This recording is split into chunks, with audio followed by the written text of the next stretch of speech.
मुखातिब करके आ जाए कि सही लोकू वखरा तू कोई ना हूं मेरा दिल रुबा, तेरा रुतबा वधाया है मेरी दोस्ती, एडा वजबोर न बन अज इलाके दे विच तैनू हाकिम सदाया है मेरी दोस्ती। हुण तवज्जो करनी है, ओनू याद पिया दिवैंदा है कि तेरा बचपन राह साहब तेरा बचपन मेरे सामने गुजरिया,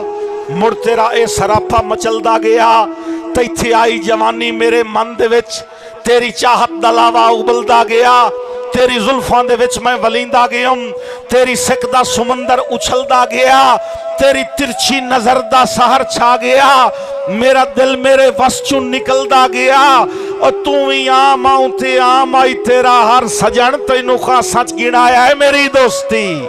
और तवज्जो करनी है शेर ते कि सही मैं तो तेरा तहफ़्फ़ुज़ करेंदा रहा, भावें दुश्मन दा तैन हम सलाह वेखिया है, तेरी जात ते मैं खुद नू लुटाइंदा रहा, होंदा जद भी मैं तैनू तबाह वेखिया है, आखिया है तो मैं तैनू सजन आखिया है, वेखिया है तो मैं बस तैन दा राह वेखिया है, और उस बशरदी मैं सोचा नू फा दे ले आए,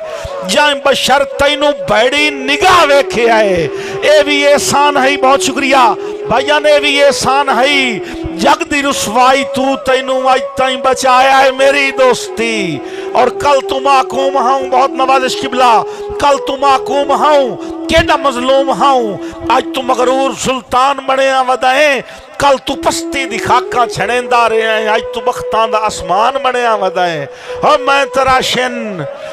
तराशन तेरी आम हस्ती दे बुत,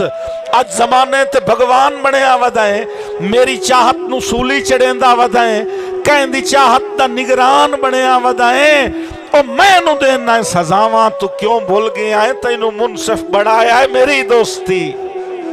और आखिरी बंद नज़म दा कि मैं तेरे फन तेरी वफा समझिया, हर मोड़ पे मिलते हैं हमदर्द हजारों, शायद मेरी बस्ती में अदाकार बहुत हैं, मैं तेरे फन तेरी वफा समझिया, अज उसे भोग दे विच तलींदा वदा, तेरा सांगा तगरजा दा मोहताज हा, मैं हिजर दे सैलाब विच गुतींदा वदा, और ये भी तेरी मोहब्बत दा एहसान है, मोया लेखे जमाने ते जींदा वदा, जिथे आके हुकूमत करेंदा रहा, उत्थे अजकल भिकारी सदींदा वदा, तेरी मासूम सूरत ते करके विसा, चौन फायदा उठाया है मेरी दोस्ती, एडा वजबोर न बना जी इलाके दे विच तैनू हाकिम सदाया है मेरी दोस्ती।